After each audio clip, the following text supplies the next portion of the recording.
Hello and welcome, everybody. My name is Ryan, I'm Heather. and Yeah. this is Confidence Through Cabaret, the podcast. And today we are super excited to be welcoming back an amazing, amazing friend of the podcast, a positive psychology coach, teacher, Reiki healer, founder of thegoalsgarden.com, the amazing Emily Oliver. Hi, Emily. How you doing? Hi, I'm doing really well. Thank you guys so much for having me on today. Thank you. It has been such a pleasure. We've just recorded an amazing masterclass with you about happiness, and you have a whole load of disciplines that you are sort of taking part in and have a really great and solid background in and all this information. How did you start on your journey? Yeah. So I guess my positive psychology journey started in college when I took my first positive psychology class. And I began implementing its practices. Like, what are 3 good things that happened to me today? And how did I contribute to them? Like, doing acts of kindness, like just simple positive psychology exercises, gratitude, and my life instantly improved. Um, I had very unhealthy coping mechanisms, as I'm sure most people in college do. Yep. No idea what you mean. Right, right. And so I was like, oh, nobody taught me how to deal with my emotions, so I'll just numb and isolate and overeat and overdrink and over everything, right? To not have to feel as much of myself. Right. So when I discovered positive psych in college, I just love this professor. He got his master's in positive psychology and he also taught meditation. And I just took every single class he offered. Um, and it was amazing. But then, as so many people do, after college, I, decided to go the corporate route. And then, my heart wasn't in it. And as we are kind of finding out, there's only so much we can do to ignore our gut, to ignore our heart, to ignore our intuition. When you listen to yourself, you learn to love and appreciate yourself. And when you do what society expects of you, the media, culture, socialization, everything that's in our brain, that's what leads to unhappiness. So silence that monkey brain and listen to your heart, because your heart is absent of the media and socialization and culture and all of that. Love that. Yeah, I love that as well. I love that as well. So so what exactly is your business? Like we know you do lots of things, but how does it all work? Like how does somebody work with you? Yeah. So my business is in positive psychology coaching, or just coaching for empowerment, success, confidence, that type of stuff. But I also do Reiki. So people who want to become attuned to energy healing, people who want to receive energy healing. And then I have integrated programs that is actually my specialty that I learned from a company called Happiness for Humankind. I'm licensed to give those programs. And these are based on, over 10 years, I think actually 20 years of happiness science, and has led thousands to sustainable happiness. So it's like a tried and true perfected method that's been cultivated over 20 years. And these are happiness makeovers that I give that are just awesome. You go through 5 steps of empowerment, creating a positive mood, becoming resilient, contentment, and bliss. And then you also address all of that deep stuff that we try so hard not to address, healing of our heart, of our past traumas, emotional, spiritual things. And we do that through Reiki. So it's one of the only programs that harnesses both the conscious mind and the subconscious, which is, our chakras and our energy. Right. And then also, whatever nutrition needs and exercise and stuff that people want to incorporate. I am happy to hold them accountable for that, but I'm not, a licensed nutritionist who could tell you what to put in your body and that kind of stuff. Yeah. So I'm a big believer in the spiritual healing and the chakras and the energy, and But if you just followed let's say the steps that we talked about in the masterclass, around, maybe this is a bit trite, I don't mean it to be, but kind of the mindset and being in the moment. And so how important is that energy work within that piece? Because I'm just thinking, I can do the affirmations, and I can do the mindfulness, and I can do the happiness shield, and I can, I can be aware of all those concepts.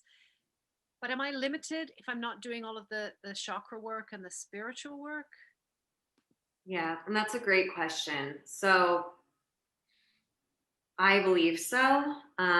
However, I don't want that to turn people off to the mind. Like, so for example, I've had this client for a really long time, and she just loves being held accountable and kind of sharing what she has accomplished, how much she's grown, like, and she's done so much of the coaching of the mind. And in the beginning, when I told her I did Reiki, she was like, that's not for me. I don't do that juju BS, whatever, So, and I was like, okay, to each their own, that's fine. So, 9 months into working with her, which is like a long time. Usually it's only like 3 to 5 months that I work with somebody. I said, so, everything that we've gone through, you've experienced a great benefit from. I want to talk about Reiki again. And she was like, okay. And she had the best experience with Reiki and spiritual healing out of anybody. She, like, the boyfriend that she was considering leaving because she wants to have kids, and she's in her mid-30s, proposed to her during an attunement, like all of this crazy stuff in her life kind of lined up, and was like, oh, thank you for listening and addressing this. Now we're going to reward you. When you trust life, it kind of rewards you. So I want people to heal at the level they're comfortable to heal. So, people sometimes go on these self-help journeys, and it's like, I need to listen to this podcast all day and do this practice and do this, and you get fatigued. Yeah. So sometimes you need to just learn some tools for the mind, ease into it. And then once you're feeling good with that, then you go into the spiritual aspect. Then when you're feeling really strong with that, then you tackle losing that extra 20 pounds, So that's kind of how I view it. Do what feels right for you in the beginning, and then as you feel more comfortable leaving your comfort zone, then incorporate more things. Wow. Yeah. That's so many people have that time and stress constraint, and they have to change their mindset about that first before they realize, oh, it's actually worth working for, Yeah, and I mean that's a good approach to anything, isn't it? We start off with, I'm going to the gym every day, 7 days a week, and then it's like, of course we don't maintain that if we've gone from 0 to 7 days a week. It's building up to things. So that's a great answer. How does Reiki work when you're remote? Because obviously we're not together now. Like, I mean, certainly in the UK, we're on lockdown, so Reiki physical contact wouldn't be possible. How does it work for you? Yeah, so Reiki doesn't need to be in person because it literally means universal energy. I had a great quote. So it connects on distant Reiki sessions work because energy is not limited by distance. Mm-hmm. Distance is only a physical limitation. So sessions can be done without the client being present. And what this means is, like, we're all connected, we're all energy. How am I talking to you guys from Florida right now? Like, there are these energy waves. It doesn't really matter what our physical limitations are. So I do have, a Reiki crystal grid that I will use to, like, amplify the energy, because this grid is formed to increase the energy, and I can send it to them by holding my wand and my intention for it.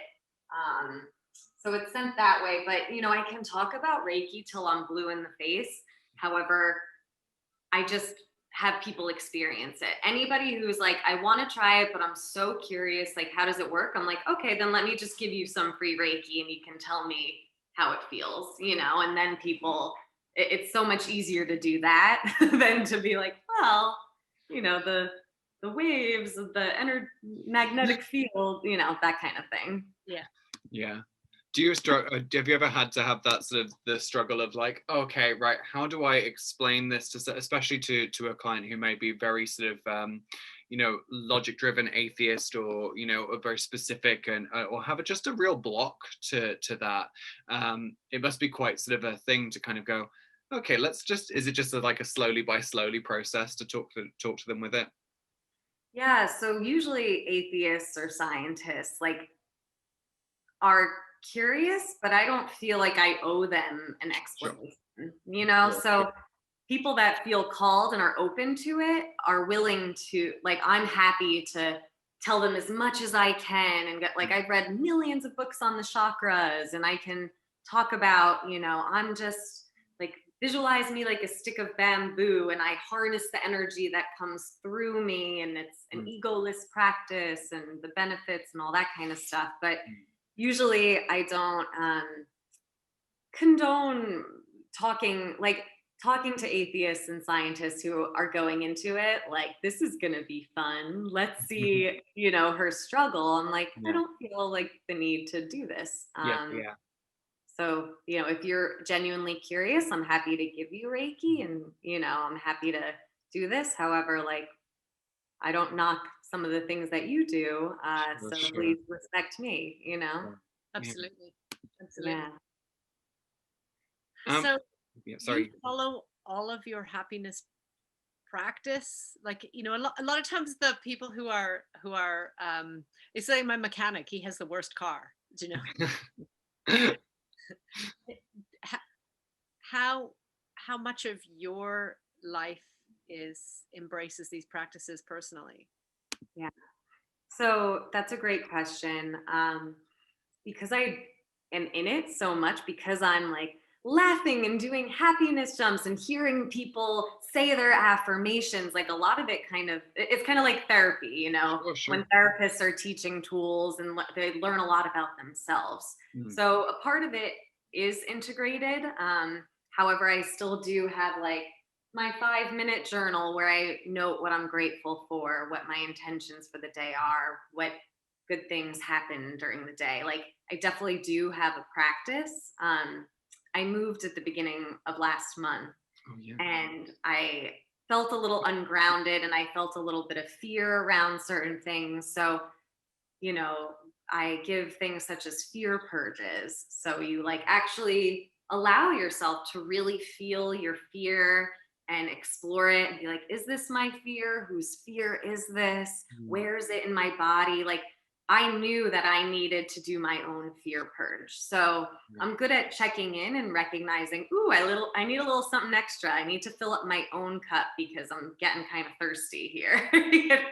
Right. But sometimes I have to do less than other times because I'm on such a high vibration generally, because I love what I do, It shows. Yeah, Absolutely. So, and you have a past. Yes, don't we all? And your past is in the performing world. Yes. Oh my gosh, I miss theater. Yeah.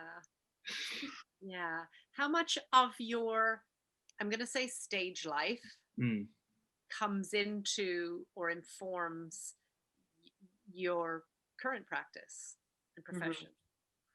Well, so it's so interesting because, like, even though I used to be a singer and like you're always a singer, but I would, sing the anthem and games, and I would be on stage a lot. Like, I would still get that racing heart, like, okay, I have to pee like 7 times before I run on stage, even though there's like nothing in my bladder, It always happens. Right. I'm a Leo. I'm confident. The second I'm about to go on stage, my body's like, danger, danger. And that's our negativity bias. Like, it's so funny that our bodies do this to us. It's like, you're not safe. You can't go out on stage. You're gonna die. And you're like, where did that come from? Did like cavemen used to like stone the performers or something? Like, where is this coming from? Yet we can do like other things that are seemingly so scary and could actually die, on stage. So what's gonna happen is you're gonna like pee yourself and people are gonna boo you, but you're not gonna die. Like, anyway. So I guess to answer your question after that little tangent, I definitely I do use it. Like, instead of taking gym, I would take stage movement, and we were always encouraged to like take up space and use the space, and like there's so much to do with body language, and I didn't necessarily even recognize it until I would receive feedback from other people that are saying, oh, you're so young and you never say when you speak, or things like that. And I'm thinking, I'm unsure where that's from. Probably theater, Amazing. So I think it's definitely helped build my confidence, and has helped me in terms of knowing that, I used to have that racing heartbeat, and now I can talk on podcasts, and it's lessened because I actually am, without necessarily putting on that facade. I am being my authentic self. Yeah. So it's a lot different when you're playing a role and being authentic. So I think that helps too. And just all of my affirmation work and personal development. I mean, that is yes, I absolutely love that. When we first launched Confidence to Cabaret, one of the first things that we did was do a unit called the All Caps Challenge, and it was a special challenge that we did for the community. And we were talking a lot about how we as performers have learned to harness the power and the energy and the confidence that we've put forward on stage via the use of our characters or avatars or personas, the second identity, by knowing that we truly are the ones who've created those characters or are doing the things that embody those characters. So the things that we love about them, we can channel into other areas. And that's a really interesting thing that you're saying there. It's like you can channel that confidence and that power and that creativity and that assurance that the stage is yours to own, and you can take that into loads of different avenues within your life. Do you find that with your own journey that's been a help to reclaim things for you as well, to really like to be able to channel those different areas of your life with confidence? I do, and some of them, like, improv. Yes. You always say yes, and Yes, then oh shit, my whole calendar's filled from all my yeses. Like, I need to refocus, right? And and something I give my clients is I have them do acting exercises. Like, pretend like you have, and they do, but like, imagine if you had such outstanding self-worth. Imagine that you are that confident person. You are that person who has the right to the space you occupy. And I just want you for 1 week to act like you have this, you are the most worthwhile person in the room, and see what happens, and there are staggering results. I've had people wear superwomen costumes all week long. I wore a superwoman outfit for 7 days, and you will not believe like how empowering that is for a woman, because everybody's looking at you. I'm like, at the grocery store, and little kids are coming up to me, why are you wearing that? And I'm like, because I am a superwoman, because women are powerful, and and so I give the Superwoman Challenge to people who need it. And I give challenges to people like ask for help once a day for 30 days. Oh, isn't that devastating? Yeah, I know. Physically go, I was going to say, yeah. Yep. And then do an introspection, how you felt before, during, and after. And they're always like, Thank you. You bet your ass I did not enjoy that Superwoman challenge in the beginning. I was like dog sitting for my sister on a farm, and the farmers were like, who the hell is that? You know, wearing a Superwoman outfit every day. I love that. Interesting. I could totally do that, but they're asking for help for 30 days once a day. Mm-hmm. So it's funny how we all have our thing, and then other people could easily ask for help, but they couldn't do something else. You know, Yeah. they couldn't go on a Some podcast. people need to do things for themselves and not ask for help for their days. Yeah. Yes. Yeah, that's a whole other thing. Jeez, Oh, yeah. I've never thought about that before. Yeah, I can hear that. Yeah, stop comparing yourself to others. For like, notice how many times you compare yourself to somebody else and work to lessen the tally day over day. Like it does influence a lot of what I do. And I'm really enjoying this conversation because I'm really gaining that insight of like, a lot of this can be incorporated in the theater world, you know? Oh, I love that. Absolutely. Oh, I love that as well. Okay, so if you were doing a stage performance in cabaret now, like you're on stage in a minute, you're the next act up, what prop would you want to have with you? Oh my gosh. Well, now I'm like biased because I have my like fur with me right now. Yes, I love the photo. Yeah, faux fur though. Faux fur. You know, Okay, gotta faux fur, be yeah. faux. I would probably have my fur. Oh, I love Is that a prop or is that a costume? No, that works. That That works. could be a prop. You can use it as a prop. Yeah, much like a boa. Okay, and what and what is your stage name? Jubilicious.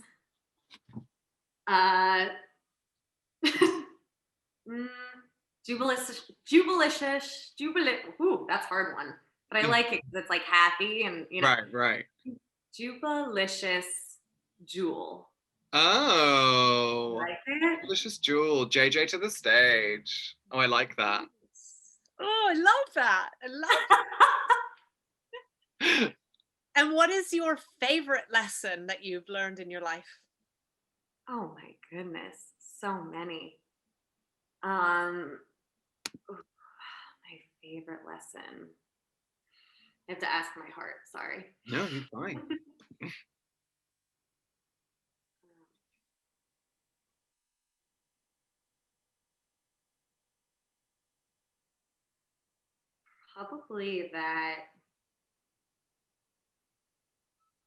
Probably that we're all perfectly imperfect. I love that. Perfectionists like are scared people, you know, and it's okay to be scared, but it's also okay to be imperfect. And I love that. It would be so boring if we were perfect, you know? Absolutely. Oh, that's become a real mantra for myself and Heather over the past few months. I love that that's your absolute lesson. I love that. Yeah. Oh, Thank you for asking that question. I needed to ask myself that question. oh, I love that. And if it's okay, I have one final question for you. Oh, well, you prefaced it with if it's okay. So Yeah. Ready? You're not okay. Where can we find you? Oh, okay. You can find me at goalsgarden.com. And if you want that guide to living in the moment, goalsgarden.com/gift. Yeah, you can find me there. We'll put that there. We'll put Put that it in the chat. Oh yeah. And then where can we find you? Can we find you on socials? Yeah, so I'm actually putting my flow code has all of my socials. So Instagram is goals_garden, Facebook /goalsgarden. I also have a Facebook group called Positively Viral because amidst this virus, we need some positivity, and it's to be a carrier of positivity to spread contagious happiness. And yeah, so you can find me there, LinkedIn, Emily Oliver, but I'll put my flow code and the gift in this chat. Perfect. Oh, Thank you so much for joining us today. It's been an absolute pleasure to feature you on not only the podcast, but also within your incredible masterclass as well. Honestly, it's been such a joy to talk to you today about growing our happiness and to doing all the things that you do. It's been such a pleasure. Thank you. Can't thank you enough. It's been great. Can I ask you guys a quick question or two? Oh, of course. So I always like to close with 2 questions. So the first one is, what is your pearl of wisdom? What did you learn about yourself or in general during our time together that really resonates?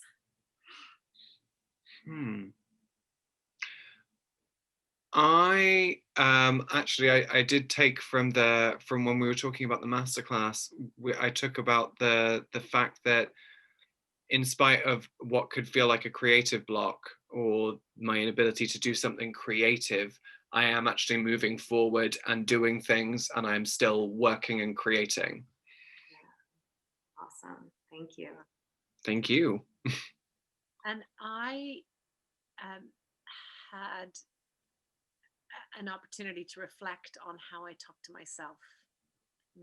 I have a little toxic best friend in my head, and I need to check in with that and just really reflect on how much of that is actually true and how much of that is actually holding me back.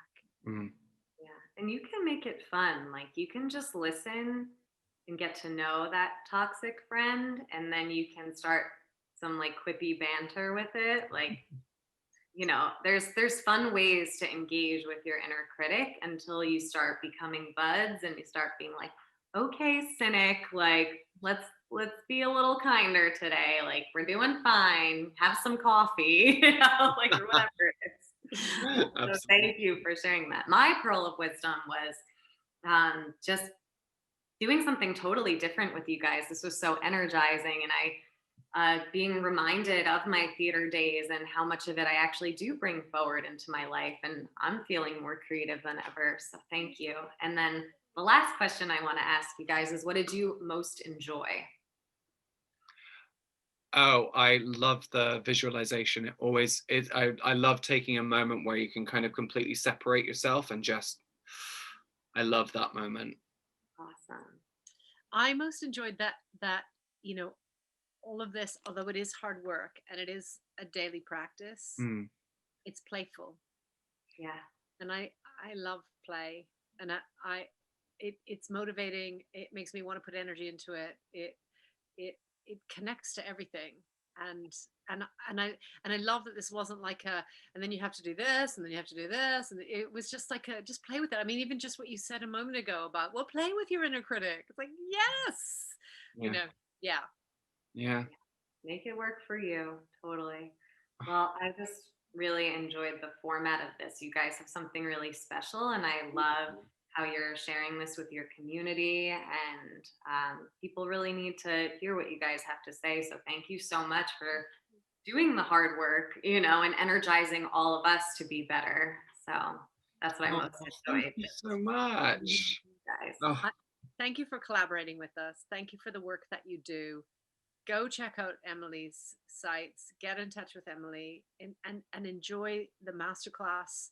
Enjoy the free gift that Emily's been kind to offer. And thank you again.